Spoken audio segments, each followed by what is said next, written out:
Welcome to Shenkman Education. My name is Martin Shenkman. The topic of this quick video clip is new FinCEN real estate reporting requirements. It's very complicated, could be very important. I probably will put a longer video clip explaining it in more detail, but it's important you hear about this. FinCEN, the Financial Crime Enforcement Network, has issued rules that take effect, a rule that takes effect March 1, 2026.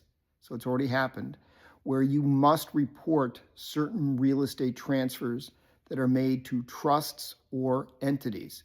This rule applies, the reporting requirements apply to residential real estate, a single-family home, a four-family home, a co-op, a condo. It may even apply if you have a mixed-use property, like maybe two residences over a store in a single building. So you need to be very careful and make sure before you make a transfer that could trigger the reporting, you address it.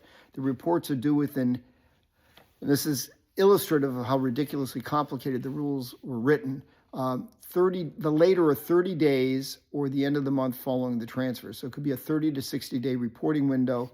I know that didn't make any sense, but that's what it is. And you have to make sure that the reporting is done. The person responsible for the reporting will be like the settlement or closing agent. And if it's a family transfer, which is typical in a lot of estate planning, you're going to have perhaps just the lawyer would be the person that would then be responsible, the real estate lawyer doing the deed most likely. So you need to find out if you have to report. You don't have to report if there's a commercial lender, like a bank made a loan, because they're subject to all sorts of scrutiny.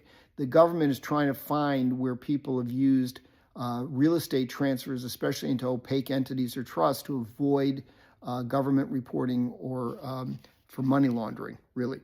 The report has to be filed or you could face very costly penalties and even jail time. It's serious stuff. Most entity transfers have to be reported. So if you take a vacation home and put it into a limited liability company to avoid ancillary probate or to create a structure to reduce your liability exposure for your other assets, or because you want to have a governance document for children and grandchildren or other family members who may use the property, you have to report it. If there's a transfer into a trust that you are the settlor of, that you created, that doesn't have to be reported. But there are common trust techniques, a beat it, beneficiary defective irrevocable trust, in which you make a transfer of trust that some benefactor created and put in money for you, $5,000 is typical, and you had the right to withdraw it, but you weren't the settlor. That triggers reporting. So there's lots of complications. You need to make sure that somebody that understands the real estate, estate, and entity structure reviews it so that you can comply with the FinCEN reporting requirements. Thank you for joining me. Please keep in mind that any information on Shenkman Education is for educational purposes only. Don't take any legal or other action without appropriate professional advice.